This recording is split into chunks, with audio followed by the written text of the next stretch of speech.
मेरे लिए बहुत हर्ष और सम्मान का विषय है कि आज यहाँ कोरिया में सबसे प्रमुख विश्वविद्यालय में महात्मा गांधी की प्रतिमा का अनावरण करने का सौभाग्य मिला है। It is a matter of great honor and happiness and my good fortune to unveil the bust of Mahatma Gandhi in Korea's premier university today. आज का अवसर इसलिए भी बड़ा महत्वपूर्ण है क्योंकि हम इस वर्ष महात्मा गांधी की 150वीं जयंती मना रहे हैं और पूरा विश्व मानवता के इस मसीहा की 150वीं जयंती मनाकर एक उज्जवल भविष्य जहां मानवता मानवीय हित के लिए एक नई ऊर्जा, नया प्रकाश विश्व की मानव जात को संपन्न हो। This occasion assumes greater significance since we are celebrating this year Mahatma Gandhi's 150th anniversary. And the world, in fact, Mahatma Gandhi is the foremost messiah for the world, which is celebrating the 150th anniversary, looking towards Mahatma Gandhi for finding in his principles a bright future, a future for mankind, mankind's interest, a new energy and new light to be dedicated. गत शताब्दी में अगर मानव जात को सबसे बड़ी भेंट कोई मिली है तो वो महात्मा गांधी के रूप में एक ऐसे व्यक्तित्व की मिली है जिसने युगों का भाग्य क्या होगा इसका अनुमान लगाते हुए जीवन शैली कैसी हो उसका रास्ता जी करके दिखाया था। और वो कहा करते थे, मेरा जीवन ही मेरा संदेश है। In the 20th century, Mahatma Gandhi was perhaps mankind's biggest gift. In the last century, through his personality, through his life, Mahatma Gandhi embodied and he showed through his values what the future would be, and through his lifestyle, he in fact used to say that my life is the message. आज मानव जात पूरे विश्व में दो गंभीर संकटों से जूझ रही है। एक संकट है आतंकवाद का और दूसरा संकट है क्लाइमेट चेंज का। अगर महात्मा गांधी के जीवन को देखें तो इन दोनों समस्याओं का समाधान महात्मा गांधी के जीवन में, उनके आदर्शों में और उनके उपदेश में हम रास्ता खोज सकते हैं। Today, humanity across the world is facing two serious problems. First, that of terrorism. Secondly, of climate change. If we look at the life of Mahatma Gandhi, we can find problems, we can find solutions to both these problems. If we look at his life, his ideals, and the advice that he gave, then we can find the path forward. Mahatma Gandhi कहा करते थे कि परमात्मा और प्रकृति ने मनुष्य की नीड के लिए जो भी चाहिए सब कुछ दिया है, लेकिन मनुष्य की ग्रीड को संतुष्ट करने के लिए ये सारी प्राकृतिक संपदा कम पड़ जाएगी और इसलिए मनुष्य का जीवन नीड बेस्ड होना चाहिए, ग्रीड बेस्ड नहीं होना चाहिए। Mahatma Gandhi used to say that the Almighty and our bountiful nature has given whatever we require, but it is not enough for man's greed, it is enough for man's need. And all the natural resources, in fact, would be less if we go in for greed. And he used to say that we should lead our lives according to our needs. It should be need-based and not greed-based. Mahatma Gandhi के जीवन कालखंड में न कोई environment के issue की चर्चा होती थी, न क्लाइमेट चेंज की चर्चा होती थी, न ग्लोबल वार्मिंग की चर्चा होती थी, लेकिन उस महापुरुष ने ऐसा जीवन जिया कि उन्होंने कोई कार्बन फुटप्रिंट छोड़े नहीं ताकि भावी पीढ़ी का कोई नुकसान हो। और वो कहते थे कि हमें हमारी भावी पीढ़ी का जो हक है उसको छीनने का अधिकार नहीं है। हमारी भावी पीढ़ी को जो शुद्ध हवा मिलनी चाहिए, जो शुद्ध पानी मिलना चाहिए, जितनी जरूरत के अनुसार प्राकृतिक संपदा मिलनी चाहिए, अगर हम उसका दुरुपयोग करते हैं मतलब हम हमारे आने वाली पीढ़ी के, हमारे बच्चों का हक का हम छीन रहे, हम खा रहे हैं। और वो चेतावनी देते थे कि ये पाप करने का हमें हक नहीं है। During Mahatma Gandhi's lifetime, there was no discussions about the environment, about climate change, about global warming. But if we look at the life of this great man, the statesman, we see that the life that he led, he has left no carbon footprint. And he has talked about leaving a better world for the generations to come. He used to say that we have no right to take away the right of the future generations. We should leave a better world. They should be able to breathe clean air, get clean water, and all the natural resources that they need.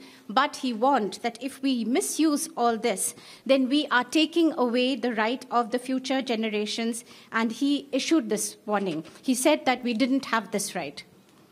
और वो अपने जीवन में कभी भी ऐसा जीवन जी के गए, कोई कार्बन फुटप्रिंट छोड़ करके नहीं गए। And he led a life in such a way that he left no carbon footprint. दूसरा, आज जो हम मानव जात आतंकवाद के भयंकर संकट से गुजर रही है, आतंकवाद ने पूरी मानवता को ललकारा है।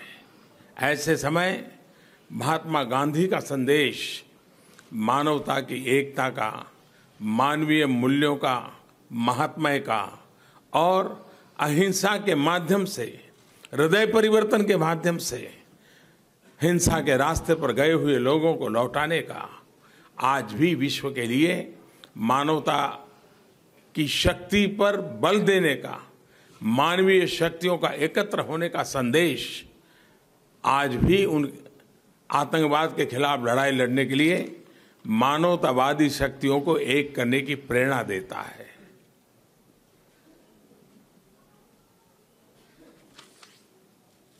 Secondly, mankind today is fighting the scourge of terrorism.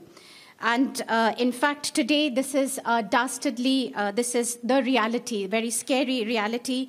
This is the challenge before mankind.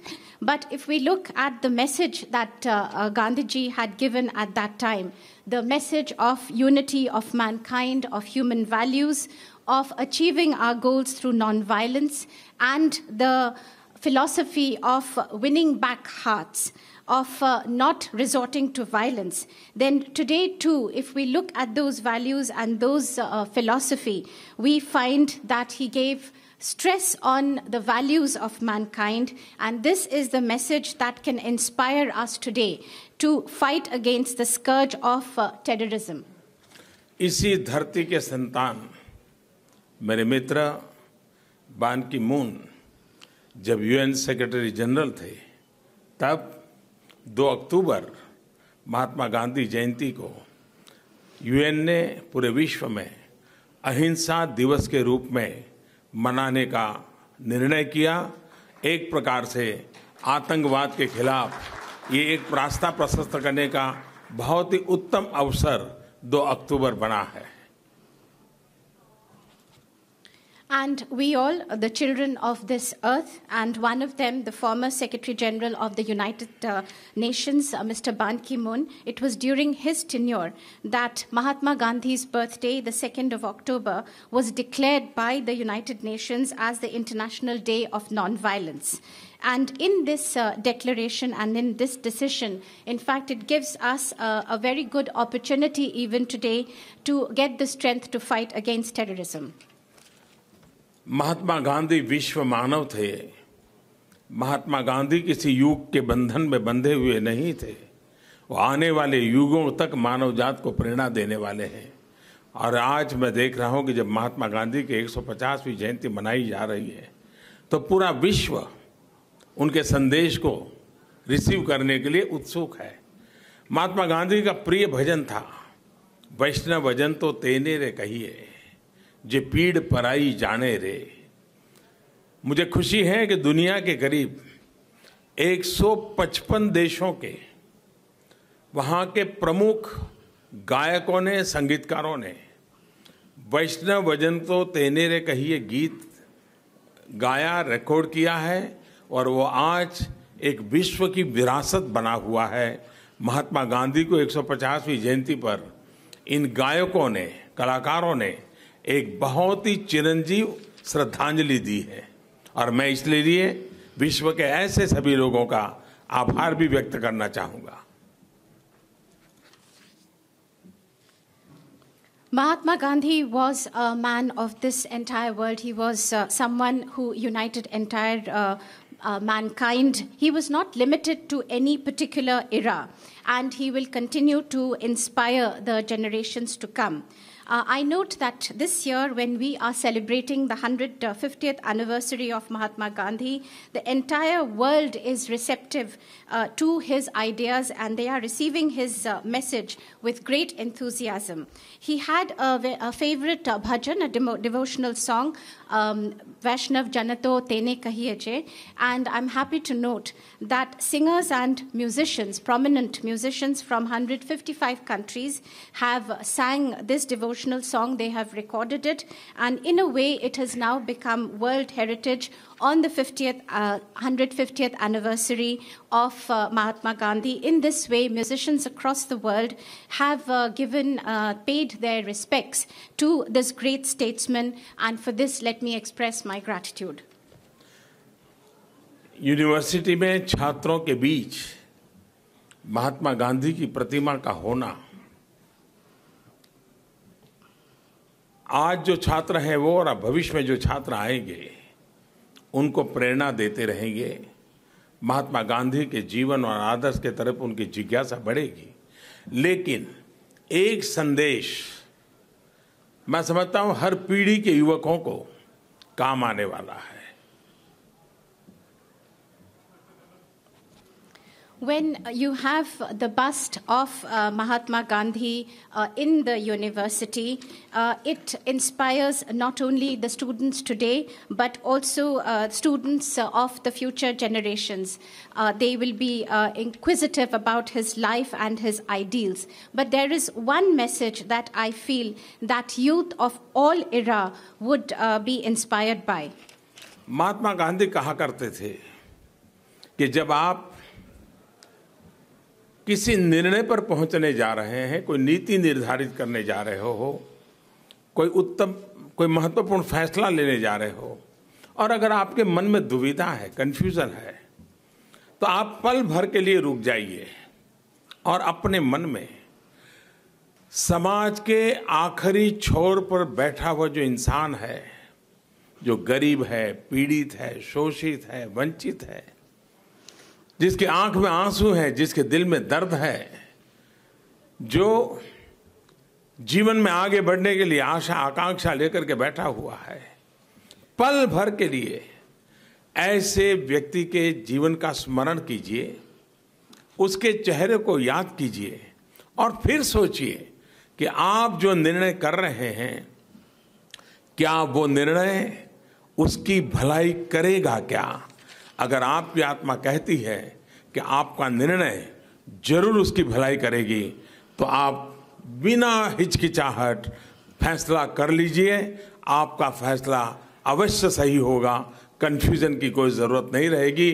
Gandhi ji का ये संदेश हर पीढ़ी के हर युवा को जो जीवन में निर्णायक पद पर पहुंचने वाले हैं उनको बहुत बड़ी प्रेरणा देगा। यह एक संदेश उसके जीवन के सभी निर्णयों को मानव जात की भलाई के लिए बनाएगा और मैं समझता हूं मानव जात के कल्याण के लिए पूज्य बापू का यह संदेश बहुत काम आएगा।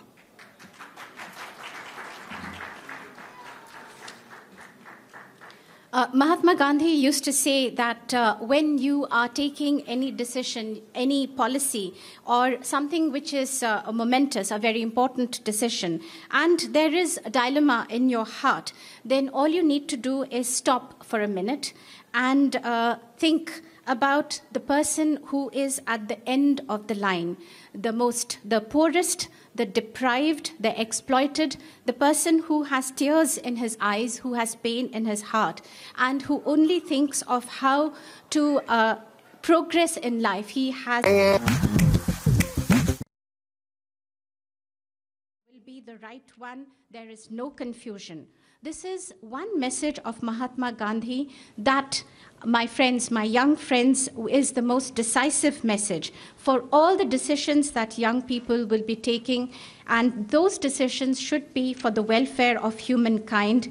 And our respected Mahatma Gandhi, I think this message, my dear friends, will always be of use to you in your lives.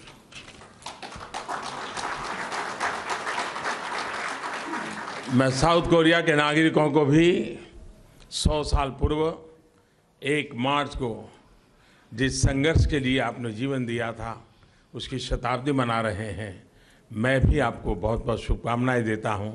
150 वर्ष की महात्मा गांधी की शताब्दी और आपके संघर्ष की शताब्दी, ये दोनों हम दोनों देशों के लिए प्रेरणा का कारण बनेगी। मैं फिर एक बार यूनिवर्सिटी के सभी महानुभावों को हृदय से आभार व्यक्त करता हूं। मैं राष्ट्रपति जी का, फर्स्ट लेडी का, बान की मून का, सबका आभार व्यक्त करता हूं कि इस महत्वपूर्ण समारोह में आपने समय निकाला, शिरकत की और मुझे इस बड़े पवित्र कार्यक्रम में आज आने का अवसर मिला। मैं हृदय से आपका बहुत बहुत आभारी हूं।